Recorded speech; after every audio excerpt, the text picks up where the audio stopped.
soir avec nous. Donc, je suis là aujourd'hui pour partager mon témoignage de guérison d'un cancer. Et en plus, c'est une date un peu importante, on va dire, pour moi, puisqu'en fait, il y a pratiquement 5 ans, jour pour jour, on m'a diagnostiqué dans le sein une tumeur assez importante, de la taille d'une mandarine, 1,30 kg. Et donc, le protocole qu'on m'a annoncé dans les jours qui ont suivi, c'était, donc, je devais avoir normalement une mastectomie, un curage ganglionnaire, suivi d'une chimiothérapie, d'une radiothérapie, puis d'une hormonothérapie pendant 5 ans. Voilà. Donc ça, c'était le diagnostic, le diagnostic initial et le protocole qui était normalement préconisé dans mon cas. Voilà. Donc c'était il y a 5 ans. Je vais vous dire un peu comment ça s'est passé par la suite. J'ai eu effectivement de la chimiothérapie. Donc il y a 5 ans, un peu moins de 5 ans, j'avais plus de cheveux, plus de cils, plus de sourcils, voilà. Et donc, je suis là aujourd'hui surtout pour une chose, c'est pour montrer qu'un après est possible aux personnes qui traversent cette épreuve aujourd'hui. Un après est possible après cette maladie, le cancer. Et cet après, il peut même être mieux qu'avant. Alors, mieux qu'avant, c'est le nom d'un blog que j'ai créé maintenant il y a un peu plus d'1 an, pour partager les ressources en fait qui m'ont été les plus utiles dans mon parcours de retour vers la santé. Et pourquoi mieux qu'avant? En fait, c'est un petit clin d'œil à une remarque que m'avait fait un jour un médecin oncologue qui s'occupait donc de mon cas et qui m'a dit: vous savez madame, il va falloir vous faire à l'idée que vous ne serez plus jamais comme avant. Alors, je ne serai plus jamais comme avant, j'aurais pu effectivement choisir de le prendre un peu comme une sentence funeste et me dire ça y est, je suis terminée, c'est fini pour moi. Ou je me suis dit, mais après tout, bien sûr que je ne serai plus jamais comme avant, et heureusement que je ne serai plus jamais comme avant, parce que qu'est-ce que j'étais avant le diagnostic de mon cancer en fait? On n'est pas juste en bonne santé et puis tout à coup on a un petit cancer comme ça qui arrive. C'est-à-dire qu'avant mon cancer, j'étais juste dans un état précancéreux. Donc du coup, je me suis dit finalement, ça va peut-être être l'opportunité de faire des changements dans ma vie qui feront que, une fois cette épreuve traversée, ce sera peut-être mieux qu'avant dans ma vie. Et c'est ça qui m'a donné la force, parce que c'est vrai que la force, il en faut quand on traverse les premières étapes du traitement. C'est un parcours qui est difficile, mais c'est de voir cette lumière-là au bout du chemin qui m'a aidée, et c'est ça que j'ai envie de partager en fait aujourd'hui. Donc ces changements de mode de vie que j'ai effectués parallèlement aux soins officiels m'ont permis premièrement de retrouver la santé et de ne pas avoir besoin de tout le protocole officiel qui était annoncé au départ. C'est-à-dire qu'en fait, grâce au docteur Lallemand qui s'est trouvé sur ma route en fait à ce moment-là, je pense qu'il n'y a pas de hasard dans la vie, voilà, il était sur mon chemin. C'est une des premières personnes que j'ai vues après le diagnostic en fait de mon cancer. Je crois que j'ai été diagnostiquée un 4 décembre et le 17, j'étais déjà programmée pour la mastectomie et le curage ganglionnaire, parce que c'était avant Noël, il fallait faire vite, les praticiens partaient en congé, etc. Et donc il m'a reçue entre deux, enfin je ne sais plus comment ça s'est passé, et il m'a dit, écoutez, il y a peut-être une chance, une possibilité de sauver le sein, puisque de toute façon vous devez avoir une chimiothérapie dite de prévention, autant la faire en première intention et essayer en parallèle de mettre en place des changements de mode de vie qui feront que peut-être, au final, on se donne une chance de sauver ce qui peut être sauvé. Voilà. Et c'est ce qu'on a fait. Et du coup, j'étais très motivée. J'ai vécu ça autrement, évidemment. J'ai lu en quelques jours, enfin un jour ou deux, j'ai commencé un des premiers livres en fait que j'ai lu, voilà, Les 3 clés de la santé de Michel Lallemand. Juste avant la consulte, j'ai lu le livre pour déjà, voilà, j'ai fait le test qui est sur ton site d'intoxication. Enfin, j'ai tout préparé, j'étais prête le jour J. Et du coup, au final, donc j'ai fait cette chimiothérapie, j'ai mis en place des changements de mode de vie que je vais vous exposer. Et le sein et les ganglions surtout ont pu être préservés. J'étais opérée à Monaco par une chirurgienne extraordinaire qui a accepté de notre vision, enfin finalement. Alors donc j'ai retrouvé la santé, c'est une première chose, mais en plus au passage, tous ces changements qui ont été mis en place, ils m'ont rapporté autre chose. C'est-à-dire que petit à petit, ils ont impacté non seulement la sphère de ma santé, mais les autres sphères de ma vie. Mes relations avec les autres, enfin, mon travail, bien sûr, ma sphère professionnelle, plein de choses qui ont changé et qui font qu'aujourd'hui, pour moi, parler de ça, c'est pas du tout quelque chose de douloureux, c'est quelque chose de joyeux. En fait, je suis contente d'en parler et Et je crois que ces 5 années-là qui sont passées, si je regarde en arrière, c'est peut-être les années les plus belles et les plus riches de ma vie. J'ai l'impression que c'est comme si j'étais endormie avant et tout à coup, j'ai commencé à vivre à partir du moment où on m'a dit un jour que j'avais un cancer et où j'ai eu l'impression sur le coup que tout s'était effondré pour moi. Voilà. Et aujourd'hui, si on me disait, on retourne dans le passé et on carchérise tout ça, ça n'a jamais existé, je dirais non. Parce qu'en fait, c'est ma richesse d'aujourd'hui et je suis heureuse d'être passée par là pour pouvoir aujourd'hui être devant vous et vous parler ce soir. Situer un peu, c'est Monsieur Lallemand, c'est un médecin homéopathe. Eh bien, il va vous dire lui-même. Parce que on va lui donner la parole, bien sûr. Alors, à l'époque où j'avais croisé, donc, comme je disais, Roxana, son chemin médical, à l'époque, j'étais chirurgien cancérologue. Donc, c'était quelque chose de très, j'allais dire, classique et établi, etc. Et c'est dans ce cadre-là que j'avais vu Roxana à l'époque, il y a 5 ans. Mais il y a 5 ans, j'avais commencé déjà à m'intéresser aussi aux causes des cancers. Pas seulement des cancers, mais des maladies en général, mais surtout des cancers, parce que c'était ma spécialité. Et en m'intéressant à ces causes, effectivement, j'ai trouvé tout un tas de causes favorisantes de l'état des cancers, au point que, effectivement, on arrive à se dire que le cancer, c'est pas une fatalité, c'est pas quelque chose qui tombe dessus, c'est la conséquence de certains déséquilibres. Et donc l'idée, c'est que toute maladie, c'est un signal d'alarme pour dire qu'il y a des déséquilibres. Si on ne corrige pas les déséquilibres, on n'a pas entendu le message, on n'a pas fait ce que nous demande l'organisme. En fait, l'organisme, il nous envoie des messages qui sont par exemple des maladies, entre autres, et il faut écouter ces messages. Voilà, donc en fait, si vous voulez, moi j'ai fait mon propre chemin pour essayer de trouver quelles sont les causes des maladies et comment supprimer ces causes, comment corriger ces causes. Et donc Roxana a mis ça en place. C'est vrai que moi j'ai beaucoup de patients qui font ce cheminement.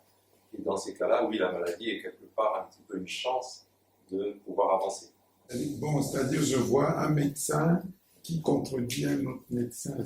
Alors attention, c'est pas de la contradiction, hein, je me permets de répondre, c'est une démarche intégrative, c'est-à-dire que c'est une collaboration. Moi, je n'ai pas refusé les soins officiels, j'ai eu de la chimiothérapie, j'ai été opérée, je n'ai pas eu de mastectomie, mais j'ai eu une tumérectomie. Voilà, donc je n'ai jamais rompu à aucun moment, j'ai eu de la radiothérapie aussi, j'ai oublié de le dire, je n'ai à aucun moment rompu, c'est bien que vous posiez cette question, avec la médecine officielle, mais c'est une démarche intégrative. C'est-à-dire que je l'expliquerai tout à l'heure, à chaque fois qu'un thérapeute, par exemple un chirurgien ou tout autre thérapeute d'ailleurs, met la main sur votre corps et répare quelque chose, il vous a mis en rémission. C'est-à-dire qu'il vous a donné la possibilité, il vous a sauvé la vie dans l'urgence. Et il vous donne la possibilité ensuite d'agir vous-même pour restaurer votre terrain et pour faire en sorte que les mêmes causes ne produisent pas les mêmes effets. Voilà, tout simplement. Donc en fait, c'est cette approche-là intégrative et globale que le docteur Michel Lallemand m'a apporté à ce moment-là. Ça a été une fenêtre qui s'ouvre. Et après, à partir de là, j'ai eu un nombre incroyable de choses. J'ai découvert des choses formidables. Alors c'est vrai qu'il ne faut pas voir ça en opposition. Moi, dans le cas précis, c'était juste une option qui était envisageable. Et après, c'est le patient qui choisit. Normalement, c'est le patient qui doit choisir. Encore faut-il lui laisser le choix. Là, apparemment, il n'y avait pas vraiment de choix. Et en fait, on peut souvent avoir un choix. C'est souvent des choix qu'on ne laisse pas au patient. C'est dommage parce que le patient, il a son mot à dire dans la prise en charge. Et par exemple, le fait d'essayer de sauver le sein, c'est un choix qui est important. Et c'est dommage que parfois, on ne propose pas ce choix. Moi, je suis infirmier libéral et des fois, c'est très difficile pour un oncologue ou un autre médecin qu'on le contredit. Des fois, ils sont pratiquement en colère bientôt.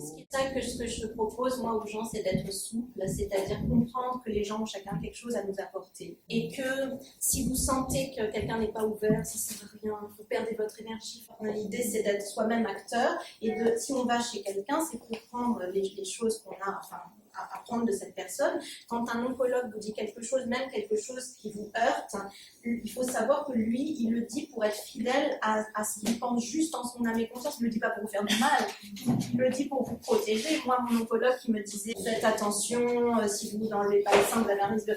Il me croyait vraiment, sinon il ne m'aurait pas dit. Il n'a pas dit ça pour me plomber le moral. Et donc, à aucun moment, je lui en ai voulu pour ça. On lui a enseigné comme ça. Moi, je connais, j'ai une personne qui était elle a choisi de ne pas se faire opérer. Oui. Mais par contre, ça s'est mal terminé.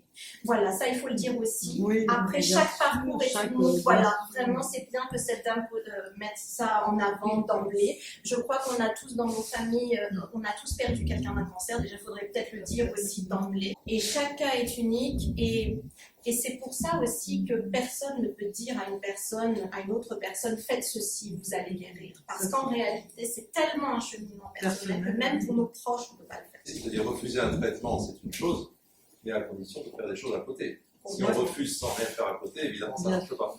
Et même si on refuse et qu'on fait des choses à côté, effectivement, on ne peut pas garantir. L'idéal, c'est de faire les deux. C'est ça. Ça, c'est C'est certain. ça. On parle d'intégratif, on Exactement. intègre les deux. Oui. Ça, c'est important de le préciser. Oui. Voilà, donc en fait, mon propos aujourd'hui, c'est de vous dire que, effectivement, même si on voit autour de nous de plus en plus de maladies de civilisation, cancer, diabète, maladies auto-immunes, Alzheimer, bon bref, toutes ces maladies-là, qui sont des caractéristiques des pays à niveau de vie élevé. Je regardais là des chiffres dernièrement, je crois que le nombre de personnes en ALD, en affection de longue durée en France, a augmenté en 10 ans, depuis 2008, de 30%. Les cancers du sein chez la femme entre 30 et 49 ans ont augmenté dans le monde de 60% entre les années 80 et aujourd'hui. Et les cancers de l'enfant ont augmenté durant la même période, donc années 80 à nos jours, de 30%. Donc il y a bien un moment où il faut se dire que c'est peut-être les choses qu'on fait, voilà, les choix, voilà, et on observe la même évolution dans les pays dits en développement à mesure qu'ils effectuent ce qu'on appelle leur transition alimentaire, c'est-à-dire qu'ils passent d'une alimentation essentiellement composée de céréales traditionnelles et de peu de calories d'origine animale à une alimentation essentiellement composée de blé raffiné et de calories d'origine animale, il s'agisse de produits laitiers. Voilà, c'est tout, c'est un constat. Donc oui, bien sûr, ces maladies nous font peur, mais mon propos, c'est de dire que même si elles nous font peur, on peut sortir de cette peur. Et qu'on a tous le pouvoir, indépendamment des circonstances extérieures, indépendamment de l'environnement, quel qu'il soit, de se recentrer sur ce qui est en notre pouvoir de faire. Et encore, on a encore dans notre zone de contrôle un nombre important de choses qu'on peut faire et qui peuvent nous ramener vers la santé. Effectivement, la maladie, elle nous bouscule à un moment donné, elle nous fait sortir de notre zone de confort. Et si on accepte d'entendre le message, maladie, bon, eh bien des choses très même positives peuvent en résulter. C'est ce que je vous disais tout à l'heure, c'est un peu la notion de cadeau caché. Qui se cache derrière la maladie, mais qui se cache aussi derrière toute épreuve de vie en général. Il y a une dame qui me le disait tout à l'heure, voilà, c'est sûr que toute épreuve de vie est une opportunité de changement, parce que le changement, c'est ce à quoi on résiste le plus, on est fait pour être réfractaire au changement, et tant qu'on ne se prend pas une grosse claque dans la figure, eh ben, on n'est pas motivé pour faire des changements. Et ces changements vont apporter de la valeur à notre vie. Voilà, donc moi j'ai modélisé, en fait, comme je suis prof, donc en fait j'aime bien un petit peu modéliser les choses et pour pouvoir ensuite les présenter à d'autres de manière claire, enfin j'espère. Du coup j'ai modélisé un peu tout ce que j'ai fait, j'ai fait énormément de recherches, de lectures, j'ai essayé de faire des recoupements pour voir ce qui fonctionne, en me disant que finalement le seul critère de réussite d'une stratégie c'est les résultats obtenus. Donc, qu'ont fait les gens qui s'en sont sortis? J'ai essayé de chercher, de voir, de lire des livres, voilà, ok. Et j'ai vu qu'il y avait des points communs. Et du coup, je les ai modélisés en 8 points, que j'appelle les 8 repères santé, et que je vais vous présenter ce soir. Voilà, c'est le but de cette présentation. Mais avant de commencer, je voudrais quand même dire un mot, et je voudrais, vous l'avez compris, je pense, d'après ce que j'ai dit, remercier vraiment Michel Lallemand. parce que voilà, sans lui, je pense que ma vie aurait pris un tour peut-être différent, je ne sais pas. Et je voudrais vraiment le remercier pour son approche humaniste, pour l'approche humaniste qu'il a dans l'exercice de son art, qui est la médecine, parce que lui, il l'exerce vraiment comme un art, où le patient est vraiment au centre. Et voilà, et le dévouement qu'il a, et aussi Magali qui est là, qui est la directrice donc, du centre où nous sommes aujourd'hui, le Sésame, le Centre d'éducation à la santé des Alpes-Maritimes, qui fait des efforts surhumains pour essayer d'en faire un lieu de rencontre, de partage, etc. On a quelques difficultés, ils ont eu quelques difficultés de communication, je ne vous le cache pas, et malgré tout, elle est courageuse et elle continue. Et j'espère vraiment de tout cœur que cette nouvelle année, la 2020, sera un nouveau départ et vous apportera voilà, plein de bonnes choses. Je voulais d'abord les remercier avant de commencer.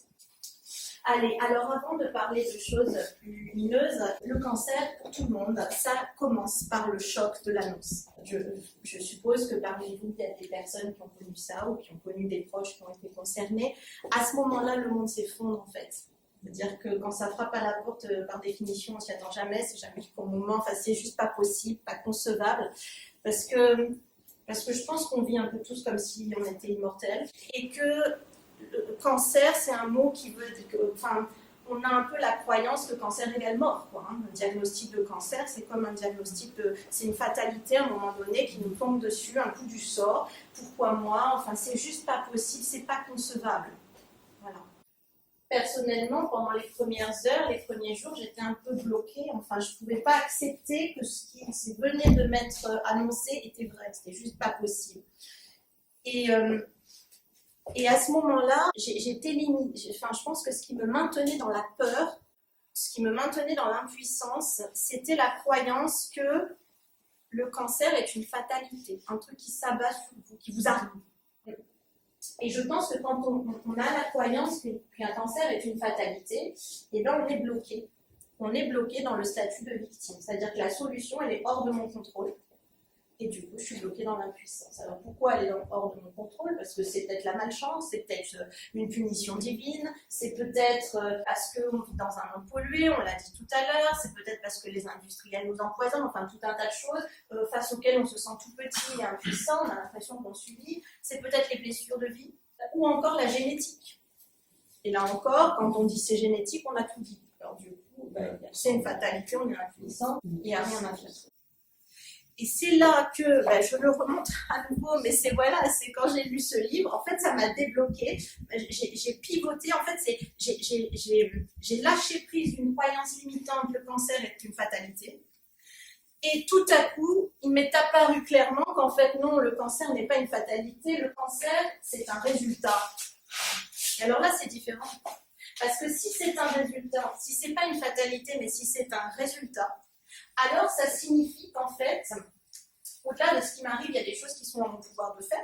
Ça veut dire qu'en fait, c'est peut-être ma façon de m'alimenter, ma façon de bouger, de gérer mes émotions, mes relations avec les autres, ma manière d'être au monde, en clair, qui a donné ce résultat-là à un moment donné. C'est pas bien ou mal, peu importe, c'est pas une question de jugement, c'est juste ma réalité, là, du moment, c'est ça.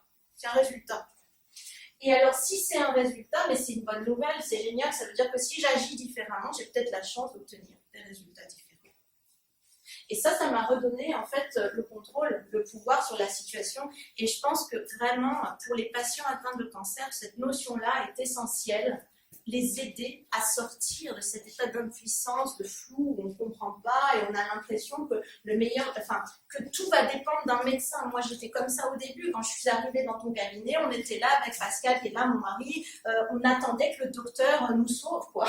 Qu'il nous dise, vous inquiétez pas, vous allez vivre, vous allez être guéri, on va vous sauver. Enfin, et du coup, on court de médecin en médecin en cherchant toujours, voilà. Et au moment où on se rend compte qu'en fait c'est un résultat, on se ressent, on se dit il y a des choses que moi j'ai le pouvoir en fait de faire. Et peut-être que ça peut être en plus positif pour moi. Donc déjà, on change à ce moment-là de vision. Parce que l'impuissance, je le disais tout à l'heure, l'impuissance tue. Le sentiment d'impuissance, c'est la pire des choses qui puissent nous arriver. Je ne sais pas si vous connaissez cette expérience faite sur des souris de laboratoire, où en fait on soumet des souris à une décharge électrique. Alors il y a 3 groupes de souris. Il y a un groupe test qu'on laisse tranquille, elles n'ont pas la décharge électrique. Il y a un groupe de souris qui subissent la décharge, mais elles n'ont aucune possibilité de l'éviter. Et il y a un troisième groupe qui a la possibilité, en faisant marcher leur intelligence, de trouver un petit passage pour aller dans une autre cage et d'éviter le stress auquel elles sont soumises. Et en fait, on leur injecte un produit cancérigène et on voit ce qui se passe. Et en fait, ce qui se passe, c'est que, bien évidemment, les souris qui reçoivent la décharge et qui le vivent dans l'impuissance, eh bien, elles développent le cancer d'une manière foudroyante. Et par contre, les souris qui, elles, ont la possibilité d'échapper à ce stress, eh bien, le taux de mortalité est diminué de manière très, très significative. Et ce qui est encore plus intéressant dans cette expérience, c'est qu'en fait, les souris stressées, mais qui peuvent trouver une solution, ont un système immunitaire plus performant que les souris qu'on laisse juste tranquilles dans leur cage. Ça veut dire qu'en fait, dans la vie, c'est pas le stress qui tue, c'est pas les épreuves qui nous tuent. Ce qui nous tue, c'est être face à une épreuve et se dire je suis bloqué de tous côtés, il n'y a rien que je puisse faire, il n'y a rien qui est dans ma zone de contrôle. C'est ça qui nous tue. Mais dès lors qu'on voit une possibilité, qu'on voit qu'il y a quelque chose qui est dans notre zone de contrôle, on reprend la main et là, on fait ce pourquoi on est au monde, c'est-à-dire trouver des solutions, grandir, s'épanouir. Et ça devient un défi finalement, ça devient quelque chose qui peut être même vécu comme un challenge, comme une aventure. Voilà. Donc c'est là-dessus que je voulais insister pour commencer. Alors je voudrais vous passer une courte vidéo de 3 minutes parce que tout à l'heure j'ai dit que parmi les choses qui font que le cancer peut être vécu comme une fatalité, j'ai dit qu'il y avait l'environnement. Alors l'environnement, on va voir tout à l'heure que notre corps peut dans une large mesure filtrer à condition de faire ce qu'il faut. J'ai dit qu'il y avait les chocs émotionnels, les blessures, etc. Effectivement, si vous me portez un coup, je ne peux pas dire que vous ne m'avez pas porté un coup. Le coup, il a été donné. Par contre, là où c'est dans ma zone de contrôle, c'est que je peux à tout moment choisir quel impact je vais donner à ce coup pour le reste de ma vie. Quel pouvoir je vais donner à ce coup pour le reste de ma vie. Dans quelle mesure il va pouvoir impacter ma vie. Et ça, j'en suis 100% responsable. Voilà. Donc, au-delà de tout ça, après, il y a la génétique. Alors, la génétique, on a toujours l'impression que c'est vraiment le truc, là, on n'y peut rien, c'est génétique, et là, on est vraiment bloqué dans l'impuissance. Alors, je voulais vous montrer une toute petite vidéo de 3 minutes de Joël de Ronet. C'est un scientifique, c'est quelqu'un qui écrit beaucoup, qui s'intéresse beaucoup à la génétique, et je voudrais juste vous montrer un tout petit extrait. Peut-être, Joël de Ronet, ce serait l'occasion de poursuivre sur l'épigénétique, parce que vous l'avez abordé très rapidement au préambule de cette conférence, et pourtant c'est un sujet intéressant. Qu'est-ce que c'est? Alors c'est plus qu'intéressant. L'épigénétique, je vais vous expliquer ce que c'est la grande révolution de la biologie de ces 5 dernières années, pas 10, 20, 30, 5 dernières années. Il y aura une floraison de prix Nobel sur ce sujet. Vous connaissez tous la génétique, c'est l'ADN, le programme du vivant. Et pendant très longtemps, on a cru que cet ADN ne pouvait faire des variations. C'est vrai d'ailleurs, c'est une réalité, par des mutations qui mettent très longtemps à se traduire par des espèces qui vont s'adapter et donc sélectionnées par la sélection darwinienne. Or, le programme de la vie ne code que pour 15% des machines-outils qui font fonctionner la cellule vivante, c'est-à-dire les enzymes et les protéines. 15%. Donc on s'est dit, mais qu'est-ce que c'est que le reste, les 85%? Et comme on ne savait pas, on a appelé ça junk DNA, ADN poubelle.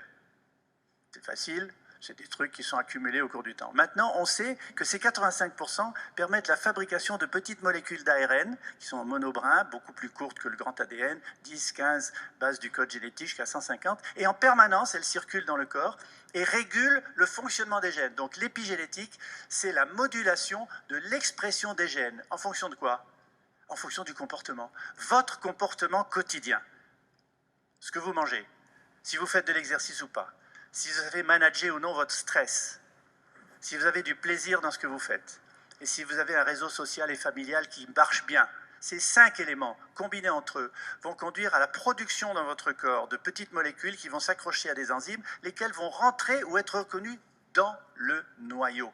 Dans le noyau où il y a l'ADN, cet ADN est protégé par une gaine, comme un fil électrique est protégé par du plastique. Cette gaine s'appelle des histones, sont des protéines. Or, l'ouverture de ces histones permet de polymériser l'ADN en ARN messager, qui va permettre de fabriquer les protéines et les enzymes, ou non. C'est comme un livre de cuisine. Vous avez un livre de cuisine où les pages des chapitres sont collées. Si le chapitre du soufflé au fromage est collé, vous ne pouvez pas faire de soufflé au fromage. Par contre, si le chapitre du poulet casserole est décollé, vous faites du poulet casserole. Mais si on recolle le chapitre du poulet casserole et qu'on ouvre le soufflé au fromage, vous ferez du soufflé au fromage. L'ADN, c'est comme ça. Il y a des gènes qui s'expriment, des gènes qui sont silencieux, des gènes qui sont inhibés. Et ça dépend de notre comportement. Donc, je finis là-dessus. Réalisez ce que ça représente pour la médecine préventive. Réalisez ce que ça représente pour vous. Vous pouvez être en partie responsable de votre santé. Oui, vous pouvez faire quelque chose pour vous. Essayez d'être en meilleure santé, c'est possible. Essayez de vieillir moins vite. Et c'est un intérêt non seulement pour vous, et c'est un intérêt social. Et je termine sur un exemple précis de l'épigénétique, ce sont les abeilles. Toutes les larves d'abeilles naissent avec le même patrimoine génétique, exactement le même. Mais si vous donnez de la gelée royale à manger à certaines larves et pas à d'autres, elles deviennent des reines. Vous avez la différence entre une larve d'abeille et une reine, ou une abeille ouvrière et une reine. Elle est plus grosse, elle pond des œufs et elle vit plus longtemps. Donc, rien que l'alimentation de la gelée royale a méthylé ou acétylé, je ne veux pas rentrer dans les détails chimiques, ces fameux histones pour permettre aux gènes de s'exprimer ou non. C'est une grande révolution et ça va définir la médecine préventive de demain par rapport à la médecine thérapeutique et au poids de Big Pharma et des médicaments dont on n'est jamais trop sûr que leur interdépendance va causer plus de maladies que celles qu'ils essayent de guérir, voir ce qui est en train de se produire en ce moment avec des médicaments qui sont retirés du marché régulièrement. Merci.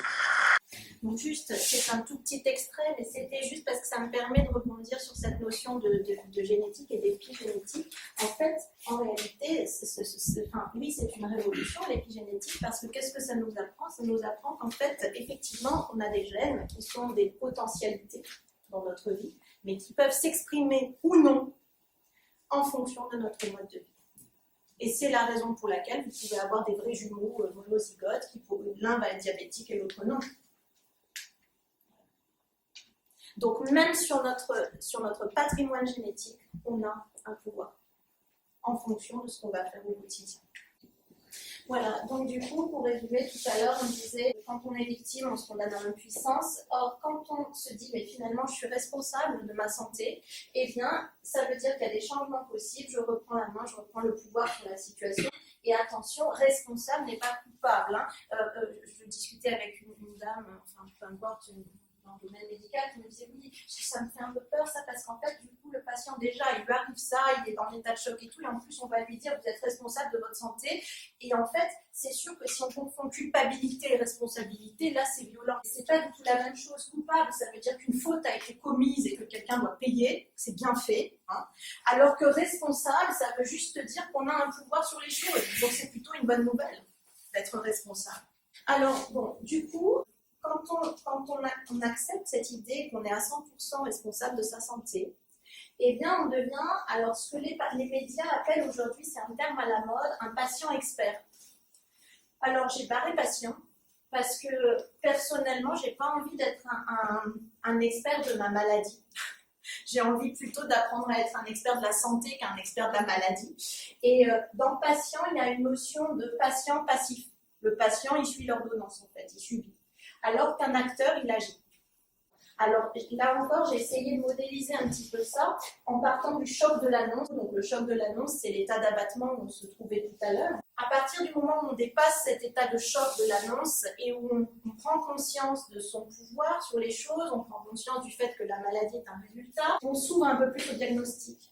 J'ai des personnes que je vois parfois qui me disent je veux même pas regarder mes résultats, j'ai pas regardé, je sais le docteur qui va regarder, enfin ils ont peur de regarder, alors que quand on sort de l'état d'impuissance, on accepte de partir de l'endroit précis où on se trouve et de voir la situation en face simplement et ok, on veut regarder où on en est, ce qui se passe, on va s'intéresser au diagnostic. Attention, diagnostic et pas pronostic. Autant le diagnostic c'est important, il faut savoir d'où on part. Pour aller quelque part, il faut toujours savoir quel est le point de départ. En revanche, le pronostic, demander pour combien de temps j'en ai, docteur, etc., complètement inutile. Parce qu'après, ça peut se transformer en prophétie autoréalisatrice, c'est-à-dire qu'on peut se conditionner pour valider la parole du médecin. Sachant que chaque cas est unique et qu'il y a toujours des exemples de personnes à qui on a dit vous en avez pour 1 an et qui sont toujours là 10 ans après. Donc je veux dire, jamais demander de pronostic. Mais un diagnostic, oui. Ensuite, faire des recherches personnelles. Et ça, je pense qu'on ne peut pas en faire l'économie. Alors, des fois, parfois, certains praticiens nous disent attention à Internet, faites attention et tout. Ils ont raison. Parce que, encore une fois, ça dépend ce que vous cherchez. Si ce que vous cherchez, c'est des moyens de vous saper le moral et de vous dire que ce que vous avez, c'est très grave et qu'il y a des gens qui sont morts et que c'est horrible, etc., vous trouverez. Pas de problème. Par contre, si ce que vous voulez chercher, c'est des facteurs d'espoir, vous trouverez aussi. Pour faire des recherches, oui, mais pour chercher les choses qui sont porteuses et qui vont vous mettre dans une dynamique et dans quelque chose de positif. Voilà. Alors après, j'ai marqué constitution de son équipe. Alors, ça, c'est ce que j'ai fait personnellement. Je sais que parfois c'est difficile parce qu'il y a les fameuses commissions, comment on dit, voilà. Où en fait, selon le centre de cancérologie où vous êtes pris en charge, il y a déjà une équipe en place. Donc, moi, par rapport à ça, c'est vrai que mon parcours était peut-être un peu dérangeant parce que j'ai été suivie en chimio et en radiothérapie à un endroit, j'ai été opérée ailleurs parce que j'ai choisi mon chirurgien, voilà. Et puis tout autour, on a mis en place d'autres choses. J'ai été suivie en homéopathie, j'ai été suivie en acupuncture pendant tout mon parcours. Voilà, donc constituer son équipe et encore une fois ne pas s'éterniser sur les mauvaises expériences, sur les gens avec qui ça n'a pas collé, tout simplement. On passe à autre chose et on va finir par trouver quelqu'un avec qui on se sent en sécurité, on a envie de collaborer et on va construire de la santé après ensemble. Voilà. Alors ensuite, les choix thérapeutiques. Alors l'étape des choix thérapeutiques, elle est importante. Comme tu disais, Michel, je pense que c'est au patient de faire ses choix, en fait. La loi, d'ailleurs, l'autorise, heureusement, d'ailleurs. Et ces choix, je pense qu'ils doivent être faits au terme de tout un tas de recherches, après avoir pris des avis différents, etc. Et à un moment donné, ils doivent être faits en son âme et conscience, sans se servir de qui que ce soit comme caution morale. C'est-à-dire qu'on ne peut pas attendre d'un thérapeute ou d'un médecin qui prenne la décision pour nous. Moi, personne n'a rien décidé pour moi. Par exemple, quand j'ai été opérée à Monaco, j'avais décidé que si mon ganglion sentinelle était atteint, je ne souhaitais pas qu'on m'enlève la chaîne ganglionnaire. Parce qu'en fait, j'avais fait des recherches par moi-même, j'avais pris cette décision-là, je savais qu'il y avait un risque, je savais que je me trompais peut-être, et je sentais que c'était comme ça. Et donc, je l'ai dit au chirurgien qui m'a opérée, elle a suivi elle a accepté de s'aligner sur ma décision, mais je veux dire, c'est pas elle qui m'a influencée, voilà, c'était mon choix. Il se trouve qu'il était négatif, du coup, la question s'est pas posée, mais voilà, j'avais fait un choix et personne n'en a porté la responsabilité. Voilà. C'est vraiment, à un moment donné, il faut faire des choix personnels. Et ça, c'est difficile au début parce qu'on attendrait que les gens se positionnent pour vous, en fait. Mais ça peut être, cette posture-là, on peut l'avoir que quand on a fait un travail personnel sur soi-même et à un moment donné, on est capable de faire ces choix-là. Alors, en plus des choix thérapeutiques, eh bien, le programme santé globale, c'est ce que je vais vous présenter ce soir, c'est qu'est-ce qu'on peut faire en plus pour favoriser l'expression des bons gènes, c'est ce qu'on a vu tout à l'heure, le mode de vie, et c'est là-dessus qu'on peut faire une différence. Et du coup, on avance vers la santé et le bien-être, conçu non pas comme un état qu'on atteint une fois pour toutes.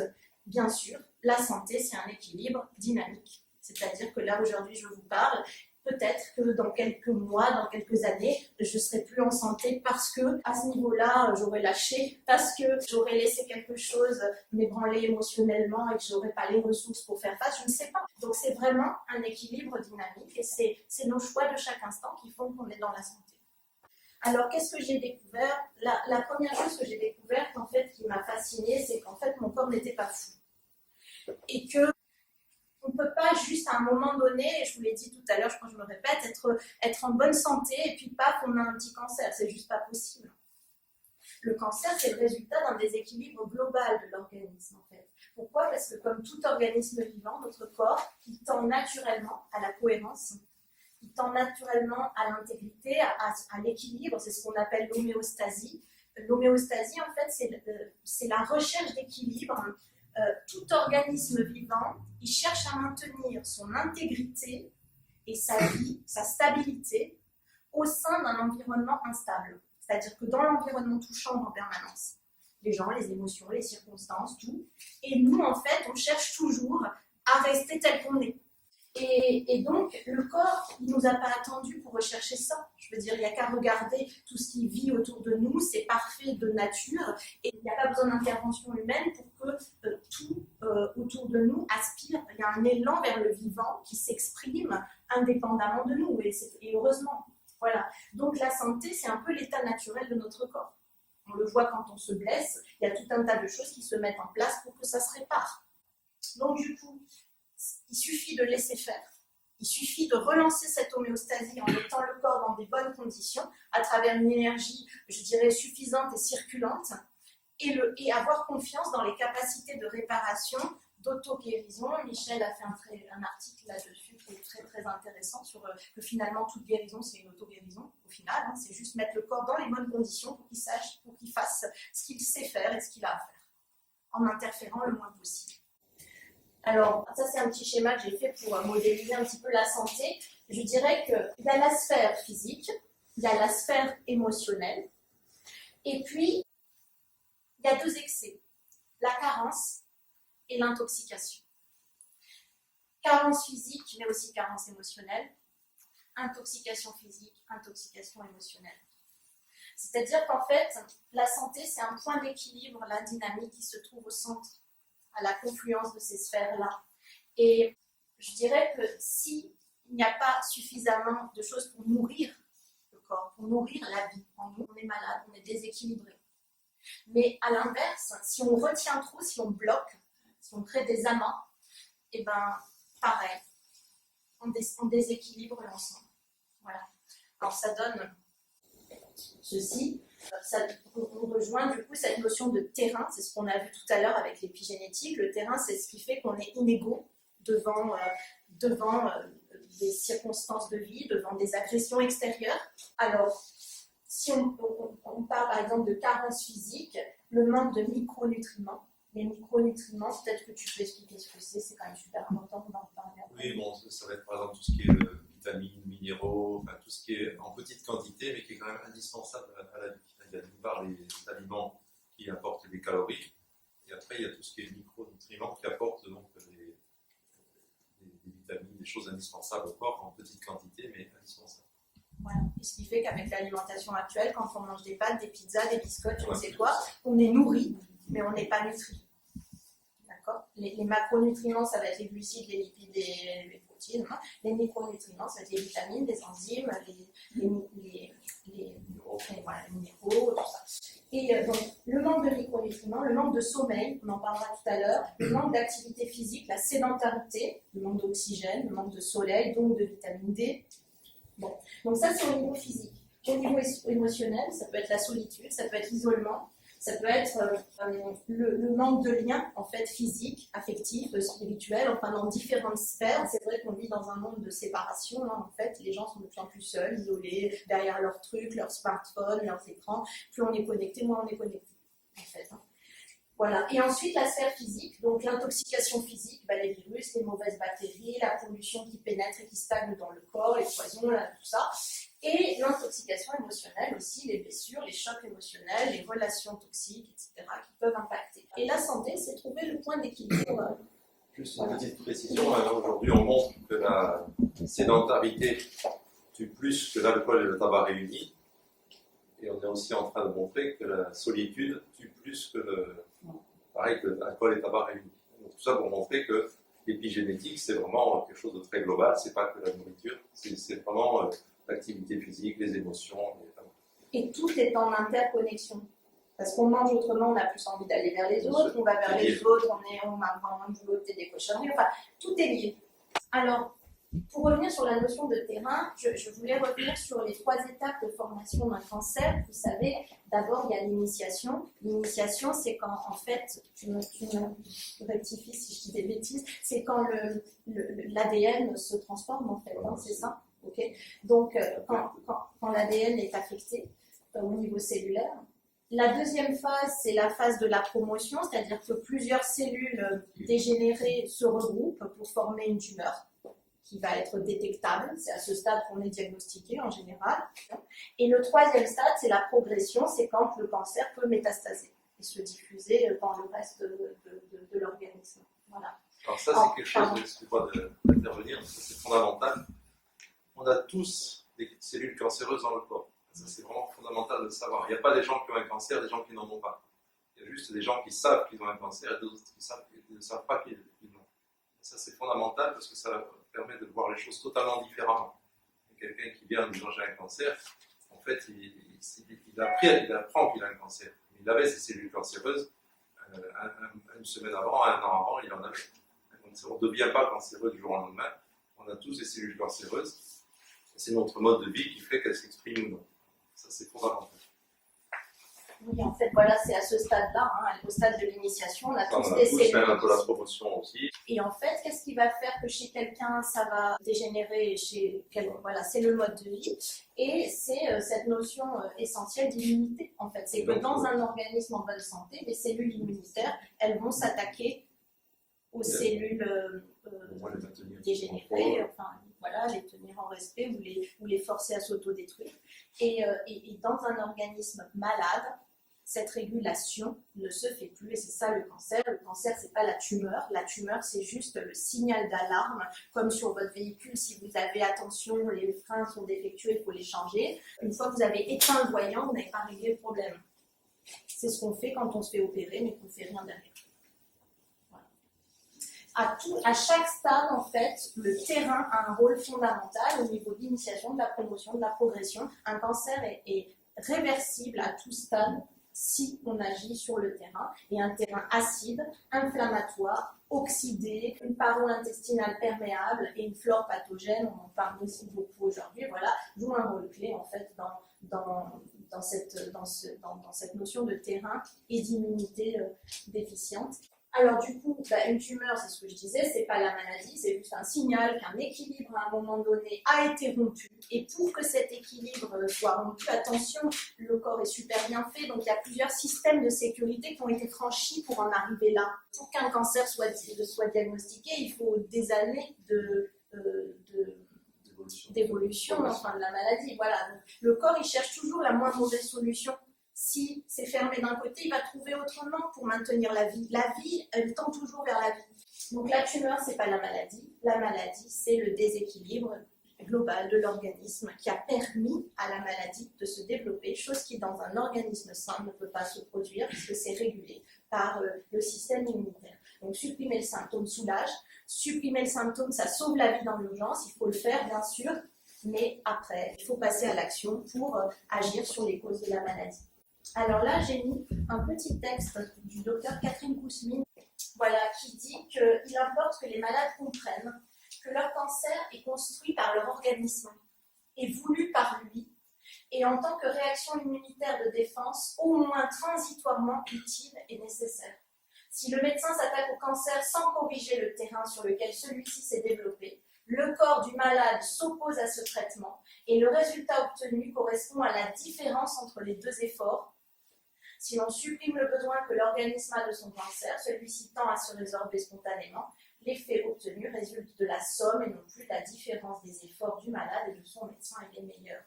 Ça veut dire qu'en fait, d'une certaine façon, le cancer est une solution de survie cherchée par le corps à un moment donné. Et donc, le cancer, c'est pas un truc étranger qui arrive là tout à coup dans notre corps. Non, c'est notre corps qui l'a créé. Donc en fait, il y a une force à l'intérieur du corps qui a créé ce cancer parce que c'était la moins mauvaise solution qu'il a trouvée à un moment donné parce qu'il se trouvait dans l'impasse. Et ensuite, il y a une autre force qui va vouloir lutter contre. Du coup, qu'est-ce qui se passe? C'est le phénomène mécanique de pousser et contre-pousser. Et on s'épuise au milieu, on est complètement... On disait, la maladie, c'est l'effort que fait la nature, mais la santé. C'est ça. C'est ça. C'est un effort, une recherche de solutions. Donc à présent, un cancer, mais ça peut être d'autres maladies. C'est comme je disais, la moins mauvaise solution à un moment donné pour passer un cap. Si on change la situation et que donc on peut franchir ce cap, la maladie n'a plus à résoudre. Et ça paraît choquant parce que presque on devrait dire aimer son cancer, enfin, mais oui en fait, je sais pas comment dire, pour prendre une image, vous êtes à la plage, il y a des grosses vagues et vous voulez pas tomber, vous voulez résister, si vous vous ancrez solidement dans le sable et que la vague elle vous frappe de plein fouet, vous allez être embarqué. Tandis que si au moment où la vague arrive, au bon moment, vous plongez dedans et vous ressortez de l'autre côté, vous êtes en sécurité. Et là c'est pareil en fait. c'est sûr, c'est pas facile à entendre, c'est pas facile à accepter, mais en fait, le cancer est une solution de survie à un moment donné, choisie par le corps. Et en fait, lutter contre ça, c'est complètement contre-productif et on ne va pas dans le sens de la santé. Et ça, je pense que s'il y a une chose fondamentale que j'aimerais transmettre, c'est que guérir n'est pas du tout un combat. Il n'y a pas à lutter contre son cancer. Accepter ce qui est. La guérison implique de faire la paix avec soi-même, en fait, en comprenant l'intention positive qui est à la base de la maladie. On a toujours une, même si elle nous échappe, même si on ne l'aperçoit pas, ce n'est pas important. Il y a toujours une intention positive et à partir du moment où on accepte ça, on commence à collaborer avec son corps et on commence à surfer sur la vague au lieu de s'épuiser à lutter contre le courant et on dégage une énergie formidable qui va être mise au service du retour vers la santé, au service de la guérison. Voilà, alors du coup, pour retourner vers la santé, la démarche, c'est ce que je vous disais tout à l'heure, monsieur, forcément, elle doit être intégrative. C'est-à-dire que dans l'urgence, on va avoir recours à des substances exogènes, extérieures à notre corps, des médicaments, des interventions thérapeutiques extérieures qui vont supprimer le symptôme, qui vont supprimer le signal et qui vont nous mettre en rémission. Rémission, ça veut dire que là, effectivement, quand on est en rémission, on n'est pas devenu acteur de son parcours, on a peur. Parce qu'en fait, on est là, on attend avec anxiété les examens, d'être passé au scanner de la tête aux pieds pour qu'on nous dise si ça va ou si ça ne va pas. Et on est dans l'impuissance. Alors que si par ailleurs, en fait, on travaille sur le long terme, c'est-à-dire qu'on va mettre en place des changements de mode de vie et de pensée qui vont permettre d'agir sur les causes, et bien là, on n'est plus dans la sphère de la guérison, conçu, comme je vous le disais tout à l'heure, comme un équilibre dynamique et pas comme un truc atteint une fois pour toutes. Mais en tout cas, on est plus dans la guérison. Et c'est à ce niveau-là que va se faire la différence, c'est dans les choses qu'on va faire au quotidien. Qu'est-ce qu'on va faire concrètement au quotidien pour restaurer son terrain? Alors, je vous disais tout à l'heure que j'ai essayé de modéliser ça en 8 repères. Alors, ces 8 repères, c'est les suivants. Respirer. Alors, respirer, on va voir qu'en travaillant sur son souffle, le souffle est l'interface entre le corps et l'esprit.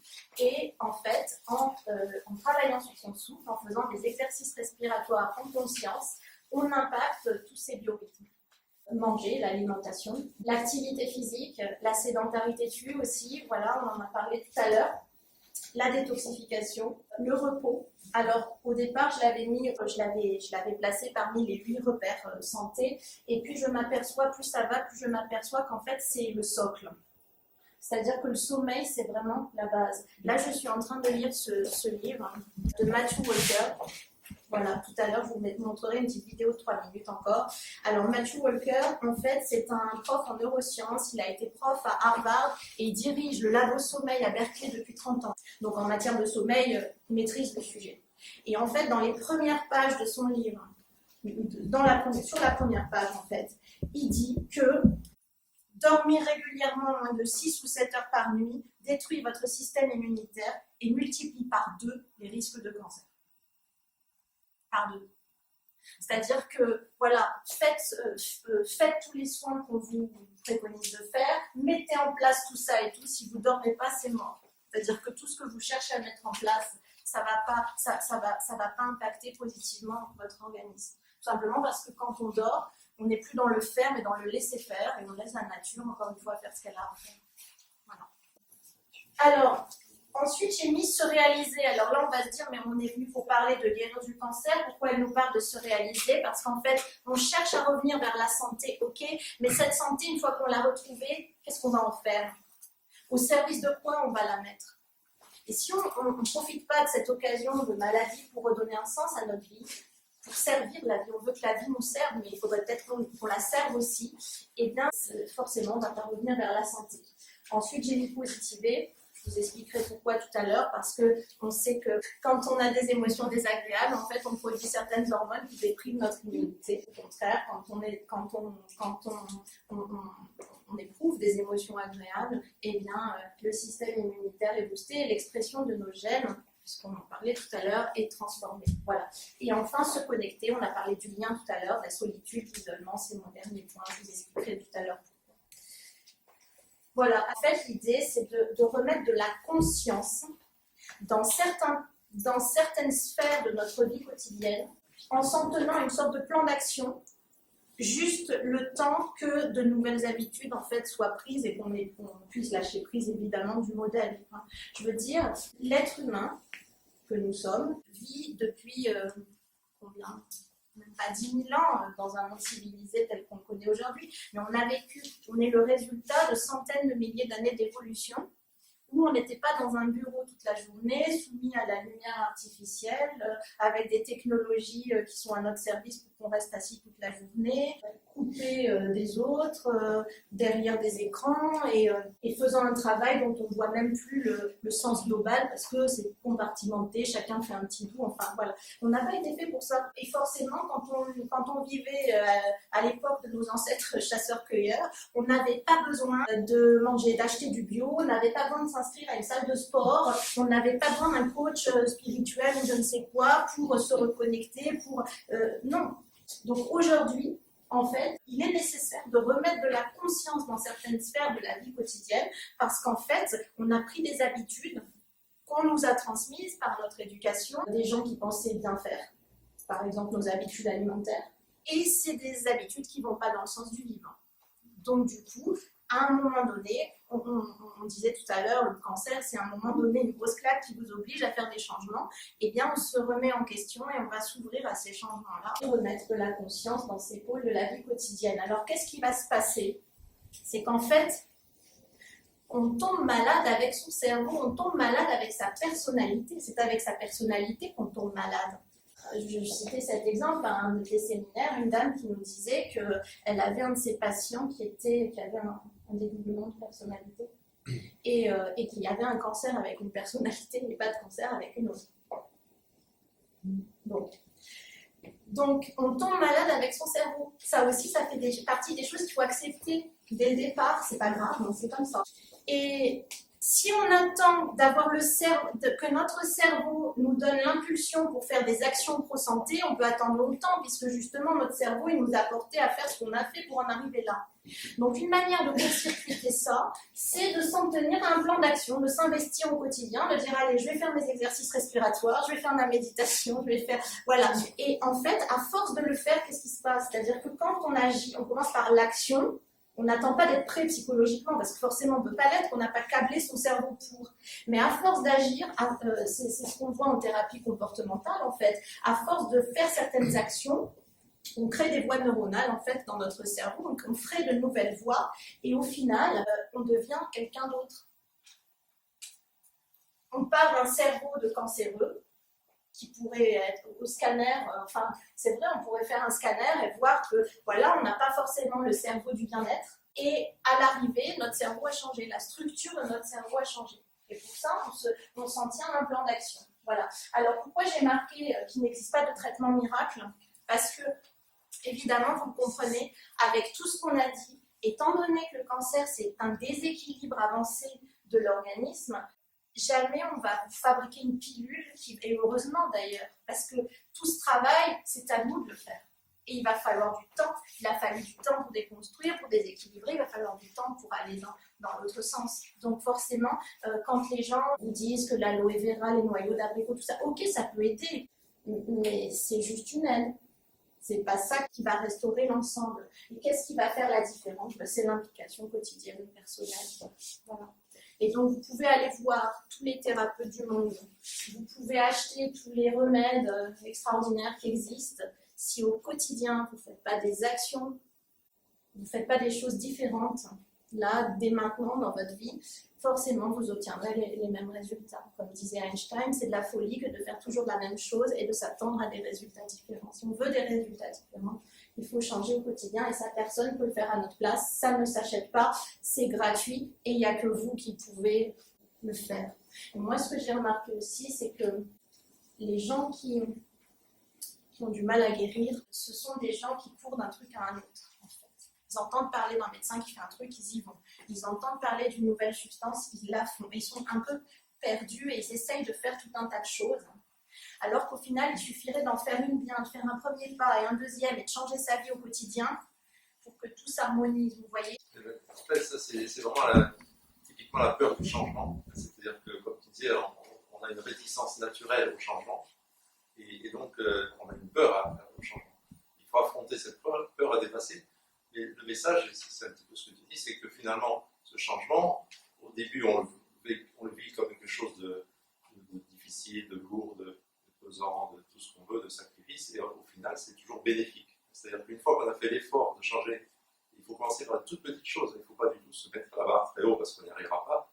Et une fois qu'on accepte de dire, bon, je commence par un tout petit changement qui n'est pas très compliqué, qui est à ma portée, c'est le point de départ, et à partir de là, les choses s'enchaînent. Et on s'aperçoit qu'au final, ces changements, non seulement ils ne sont pas douloureux, mais ils sont bénéfiques. Donc c'est toute la démarche, elle est là. C'est juste avoir la volonté, et puis démarrer. C'est-à-dire avoir la volonté, c'est prendre conscience que c'est utile, etc. Et ensuite, c'est poser des actes, commencer, et après persévérer. Oui. Et c'est même rassurant parce qu'au quotidien, on se dit j'ai un truc à faire pour moi-même. Plus, Je fais ma méditation, je fais mon sport quotidien, je fais mes courses, je fais voilà, et je sais que c'est un petit pas de plus chaque jour vers la restauration de la santé. Alors, bon, ça c'est juste par rapport à ce qu'on disait que la structure de notre cerveau change. Ben là, on parlait tout à l'heure de l'épigénétique, les neurosciences, c'est une autre révolution de ces dernières années qui nous montre qu'en fait, à chaque fois qu'on fait une action d'une certaine façon, eh bien, certains neurones s'activent dans un ordre bien précis. Donc, quand on fait une action une première fois, c'est comme s'il y avait un petit chemin qui se ferait dans le cerveau. Si on la répète, ben, ça devient une route. Et puis, si on la répète vraiment plusieurs fois, ça devient une autoroute sur laquelle on va s'engager en pilote automatique. On n'a plus besoin d'y réfléchir, c'est complètement naturel, sans effort. Voilà. Donc en fait, une action devient un comportement récurrent, puis une habitude, et finalement, après, on va nous assimiler notre personnalité à cela. On va dire, mais moi, je suis comme ça. Non, en fait, je me suis programmée comme ça en fonction des expériences passées de vie, mais si je le souhaite, j'ai le pouvoir, en fait, de me reprogrammer. Comment ? En faisant des petites actions au quotidien différentes. Et à force de les faire, alors au début, ce ne sera pas agréable du tout, parce que justement, ça va me demander de la volonté, un effort, ça sera contre nature, je vais avoir l'impression que ce n'est pas naturel, ce n'est pas spontané. Et en fait, si je le fais, alors on dit 21 jours, c'est le temps qu'il faut pour ancrer neuronalement une nouvelle habitude. Donc si pendant 21 jours, je dirais plutôt 2 mois, on s'astreint à faire une chose, après elle fait partie de votre hygiène de vie, vous n'y